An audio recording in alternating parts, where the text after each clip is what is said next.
Welcome to the Humanergy Leadership Podcast. My name is David Wheatley. We're here to talk leadership in small, bite-sized and practical chunks. Enjoy.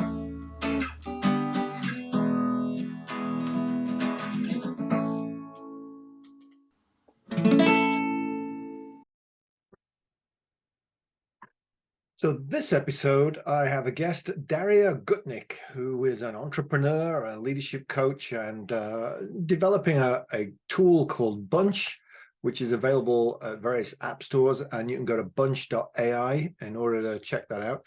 And it's the idea of the leadership coaching that goes on between the leadership coaching. And so we have a good conversation about that, how she got into it, and what it takes to be an entrepreneurial woman in the tech world these days.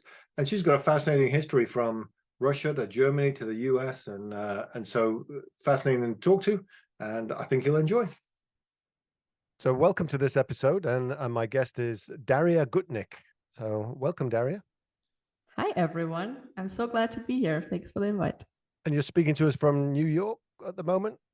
I'm actually in Berlin right now, but I'll be back to New York in January, missing all the Christmas fun. Well, cool. And I was just explaining, I get a lot of pitches sent to me for people that should be on my podcast, and I pick about 1 out of 10. And your bio was interesting enough that I thought, oh, this is going to be a fun conversation. So I look forward to it. But I always start off with, what's just a 30-second bio for our listeners that helps people understand why they should listen to you? First of all, you made me blush, of course, and so much performance pressure. But I think it could be an interesting conversation for anyone who is in the midst of their career, as we spoke before, I think, and who is potentially considering either going into entrepreneurship or maybe playing around with the thought of taking more responsibility in their roles, leading teams, building something from scratch. I am a psychologist by training, but I'm an entrepreneur in my 2.5 company, I would say. I've done 2 startups. This is my second one. And I've also built a consultancy in the org dev space, which then turned into a startup and a product company after all. I've lived in several places, amongst others, the Netherlands, Argentina, China, the US, of course, and Germany, and definitely can tell stories around kind of how to take risks and jump into things and building things from scratch. I think that's my specialty. But also as a female founder, I think have seen the bright and dark sides a little bit of our space, like venture-funded startups. And overall, I think building tech teams and tech companies is also an interesting conversation. So whichever pathway you go for. An interesting blend of organizational development, leadership coaching, and the tech startup side of things at the same time. True. I did forget to say that I'm actually a leadership coach, which I did the certification after the studies and after my time spent at the University of Groningen, where I did the PhD program on leadership and creativity intersection. But yeah, I did actually did the team, like leadership team coach certification, and worked a lot with founding teams. Actually, that was my kind of entry point into this whole space that we are in today. Okay. Well, and one of the things that appealed in the information that was sent out, that you're a female entrepreneur, and you talk in your blurb about imposter syndrome, and that's been an area that's been fascinating to me as to what it looks like and how people overcome it. So, what's it been like in your experience as a founder, startup, entrepreneur, multi-internationalist? So actually, it's interesting because I don't think I've felt or have experienced imposter syndrome like awarenessly in the beginning of my journey. I felt it kind of getting worse, or kind of like being more aware of it maybe as well as time went on. And I explained this to myself in a way that when you are starting out and you are kind of in this lower pressure environment, it always in startups, it always feels there's pressure, right? But like when I look back to our first stages, when we just started out, 2-3 people in a room trying to do some stuff, the stakes are obviously less high. You're in the beginning of the journey, you allow yourself to fail, you didn't put so much time and money yet, you're kind of like, okay, cool, let's see where this goes, maybe I'll stop doing this in 6 months.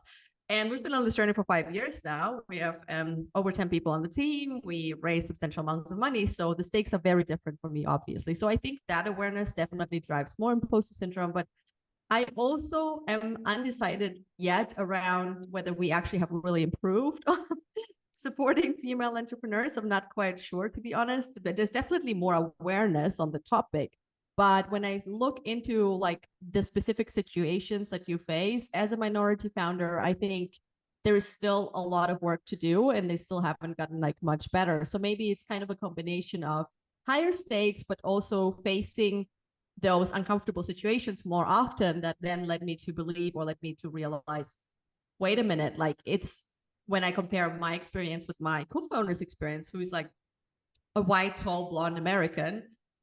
He's amazing. There's nothing wrong with Anthony, but of course he's kind of like the pinnacle or like the most expected stereotype of an American entrepreneur in many ways. And there is definitely advantages we both observe and we are very open about where that we tap into, like where he would take opportunities at first in order to open up more doors and then kind of like work towards like positioning me on a pedestal and so on and so on. So there's funny dynamics we learn to take advantage of because we understand that there is biases.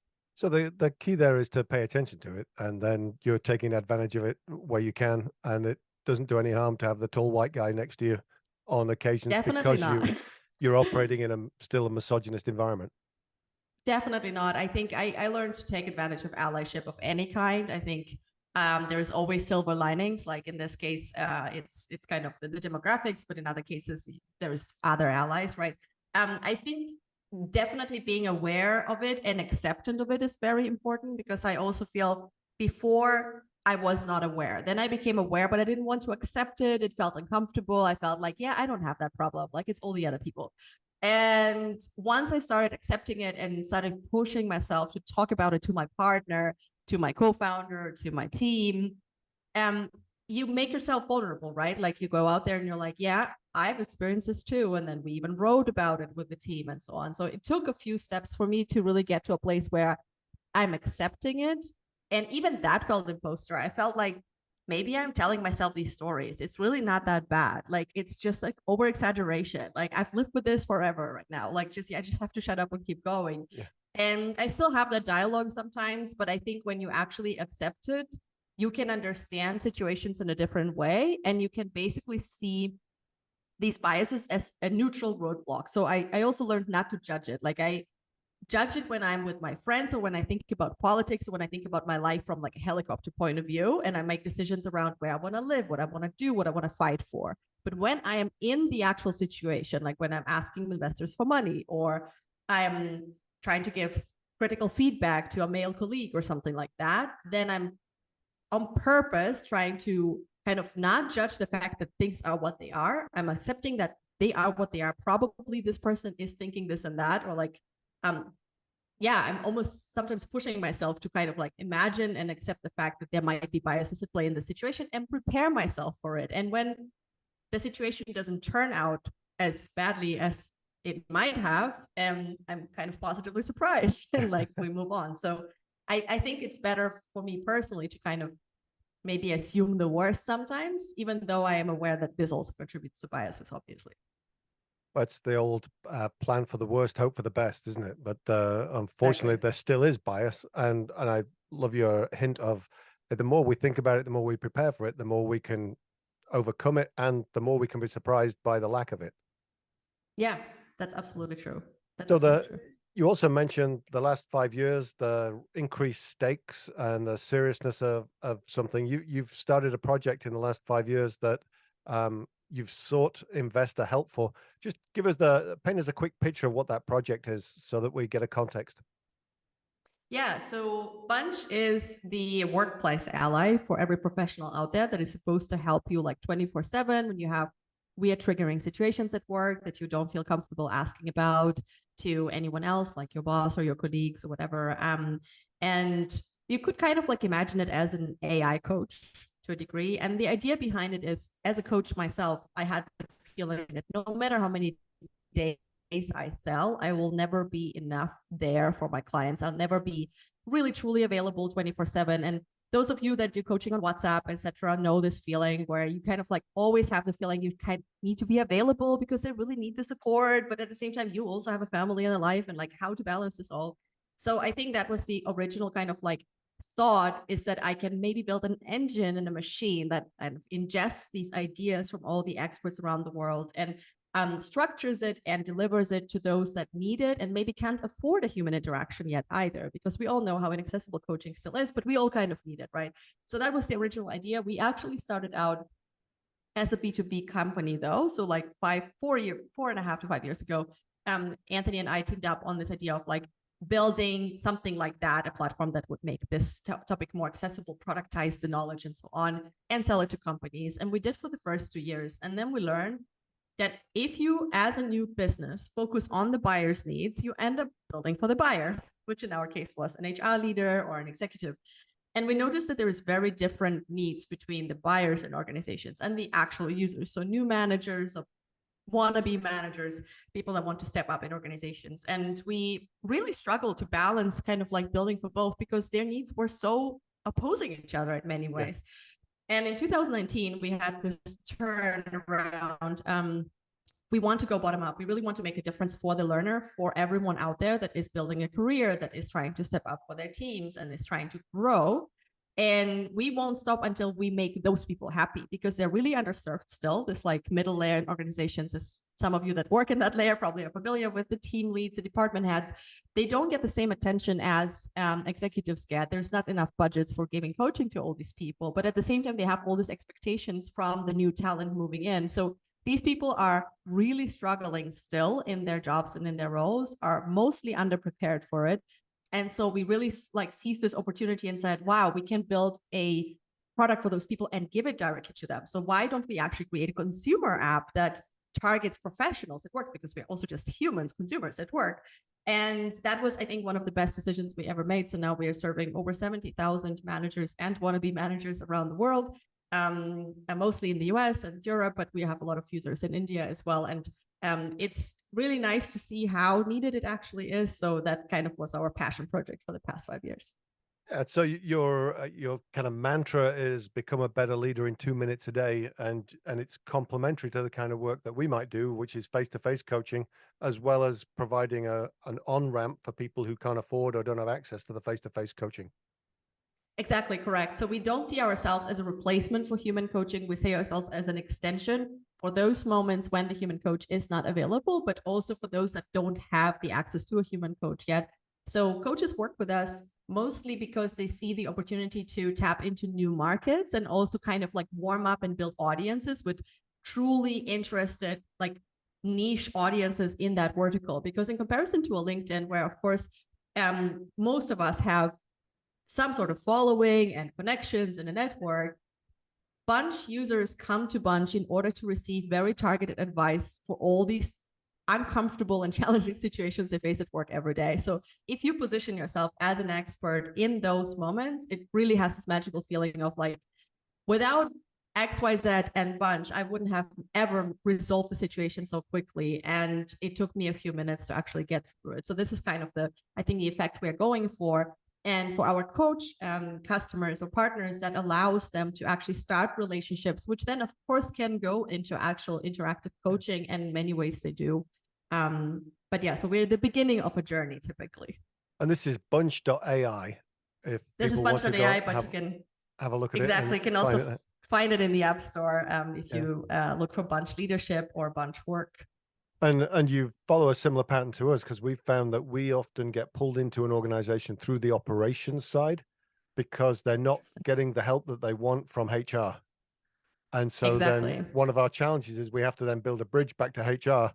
Otherwise, we get spat out when they find some reason to get rid of us. But it's the operations want practical help today for their new supervisors.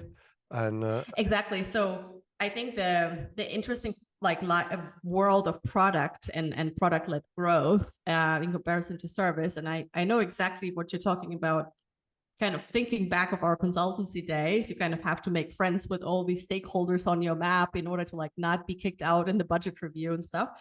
in the product-led growth world, it's really all about adoption. So if you have, let's say, an engineering team and 3 out of 5 users, people on the team use Bunch, and it comes to the attention of the team lead, and the team lead then starts checking it out, then typically they already have so much autonomy in the learning budgets that they can actually assign that learning budget to themselves. So by the time we hit HR, we typically have multiple hundreds of people in the organization using it and on subscriptions. So our pitch becomes, hey, you already pay so much money from your like learning budgets. Let's just make this a B2B subscription. You will save a few bucks. And that gives us, of course, a B2B contract, which has other benefits. Yeah. And so you're starting with the individual consumer, but then you also have opportunities for people to say, we want to buy this for our whole organization, or even for folks like us to say, let's supplement our coaching work with a subscription to Bunch. Absolutely. We love partnering with coaches. As I mentioned, like coaches are our best friends, and we want to be the best friend of a coach to reach more people, but at the same time, really productize your knowledge. Many people produce content for marketing purposes and audience building purposes. And what we do is basically amplifying it by like highly personalizing the content and modularizing it and delivering it to the person when they really need it, in comparison to like, let's say a LinkedIn, which is much more broader use and kind of like has a different aspiration. So to say, people come to LinkedIn when they're bored, when they want to extend their network and so on, versus people come to Bunch when they really want to actually learn about how to have a difficult conversation with their boss. Yeah, that's cool. Our marketing director is constantly surprised about how much content we've got and that we're not putting out there because, hey, we did it 10 years ago and it's still useful, it's still applicable, but we've got past it to somewhere else. So you're a self-described risk taker. What recommendations would you give to others who are more risk averse? Oh, interesting one. I keep going back and forth between the like risk averse and risk taking poles, I would say. So first of all, if you consider yourself slightly more risk averse, or you think like, oh, I should be taking more risks, think about what this risk aversion actually has done for you so far, because there is obviously benefits in both approaches. If you do want to take more risks, I think you're set up for the best way of risk taking, which is controlled risk taking, as we call it in entrepreneurship, or calculated risk taking. In the end, a risk by itself is not necessarily like it doesn't give you anything on its own. But if you see opportunities and you kind of hold back on them because you're afraid of like the negative consequences or potential outcomes that you may or may not achieve, I think this is where a little bit more courage can come in very handy. And my tip for this is, and there is actually content on this in the Bunch app as well, kind of think about the long-term perspective. So if you think about yourself in 10 years from now, would you still say no to this step, or is it actually so deeply rooted and connected to who you are, who you want to be, your values, what you're striving for in your life, that you kind of want to do it? It just doesn't make sense for some weird tactical and pragmatic reasons, but those may not be there in a year from now. So I think taking this long-term view actually has always kind of empowered me to just go for things, because maybe it's also because I moved from Russia to Germany when I was 10. Then I moved from Germany to the US when I was 25, and I kept moving around, and I just learned like being an immigrant, it kind of always positions you back at square one, and it's not so bad to be in square one. It's good if you build up a few things and you invest in assets and things. So like, don't get me wrong, but I think training yourself to jump again and again and again actually also gives you lots of superpowers, and one of them being not being too scared of risks. But I don't want to be kind of messaging that like risk taking is the only thing that gets you there, or like that's the best thing or whatever. But yeah, the long-term view I think can help with not being too scared. So that's and you're really saying most people say, I don't want to take this risk because I fear A, B, and C. You're saying, well, look further to the future and say, what's the risk if you don't take this risk? Correct. Exactly. So exactly. and I was hoping for some free content. Yeah, and I think that's the old Stephen Covey thing, isn't it? Is what you want written on your tombstone, and it's that, if I sit here and don't take this risk, then what does that mean for the people around me, for my opportunities, and if it fails, then I brush myself off and get back up again. Yeah, but also this feeling of regret, right? Like most people report when they are very close to death, when they're at the end of their life, they report that they never regret the things they've done because you always can pull learnings out of it. There's always silver linings, but you will never know what would have happened if you would have jumped on this opportunity. So we are much more prone to regret things we haven't done. And regret is not an easy thing to deal with when you have like a finite amount of time to make things happen. So I'm a big believer in kind of putting yourself in the shoes of you in like 10, 20, 50 years from now, and then asking yourself, would I regret not doing this? And if your intuitive answer is yes, I would, you have to do it. Yeah, have to do it. Go out, get the funding, start it up, move to a different country. Yeah, if that's what's required, absolutely. Yeah, well, I think that especially when we're not sure what the economy is doing next year. We've gone through COVID. There's a lot of people who are couching their risk a little bit more to try and maintain a sense of level sanity, and yet it's those risks that we take and those opportunities we step into that are the difference makers quite often. I actually have a very unpopular opinion on 2023. I think it's gonna suck.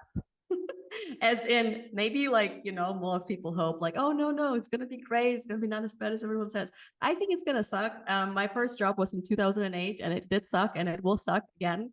It just is what it is. But I think if you actually accept that and you move through it instead of avoiding it, even in your thoughts, you'll arrive at this point of this is a massive learning opportunity. Like this can only be a year of growth. It can only push us to change and transform and adapt like maybe no other year before. And we can foresee it. With 2020, nobody saw it coming, right? Like we were developing Bunch as a commuter app. We were thinking people going to work in their like 5 to 10 minutes commute or whatever, they can listen to like a piece of wisdom on their way, put themselves in the mindset of like learning and growing, and then boom, COVID hit, and we're like, oh, oops, we need a read mode because commute is now from couch to bathroom. Yeah. So the audio mode doesn't make any sense. So we have both actually, read mode and audio mode now. But to give that example, I think when these things come suddenly, it's actually much harder to. We spend more energy trying to adjust. And my like advice and recommendation for everyone out there would be 2023 is going to be a challenging year for all around, personally, professionally, with business.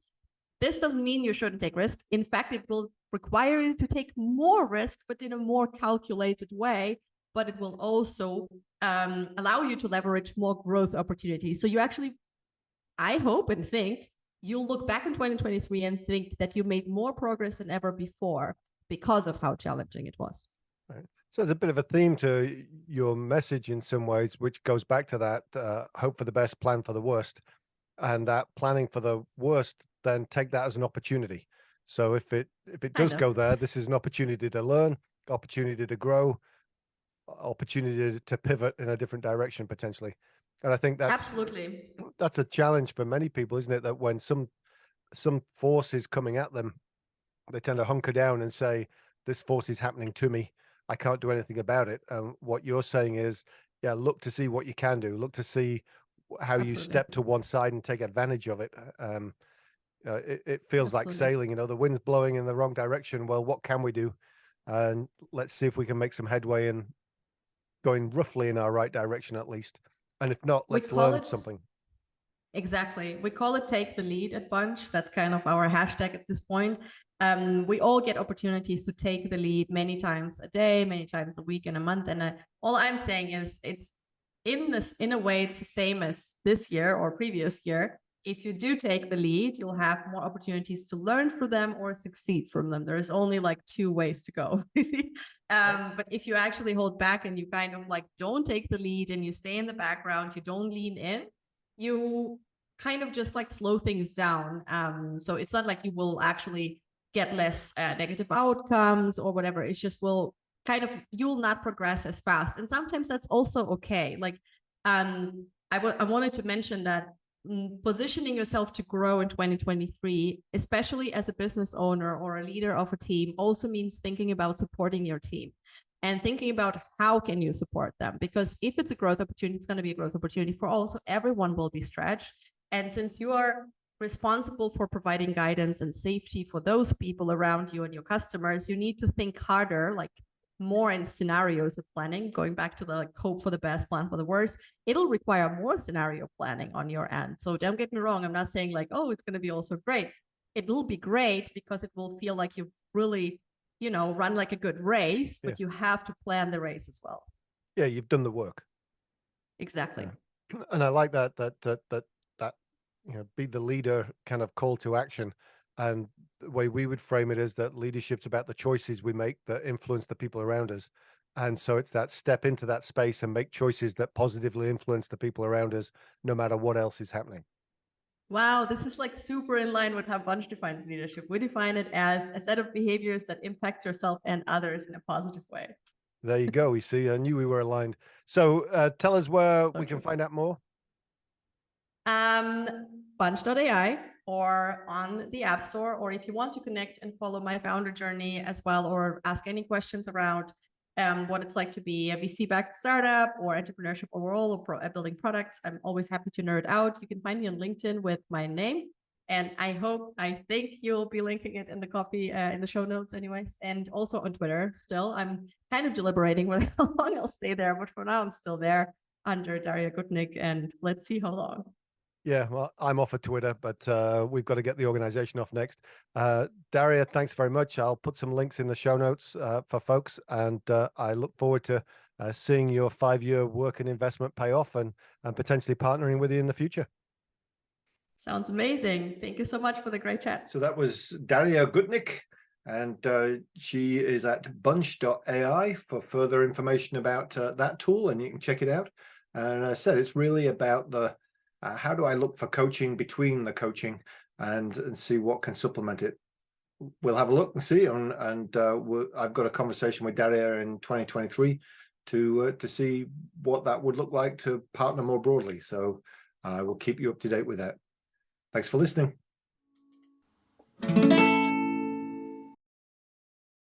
That was the Humanergy Leadership Podcast. My name's David Wheatley. For further information about Humanergy, go to humanergy.com or check out our latest book, What Great Teams Do Great, from all good bookstores. Have a good one. Stay healthy.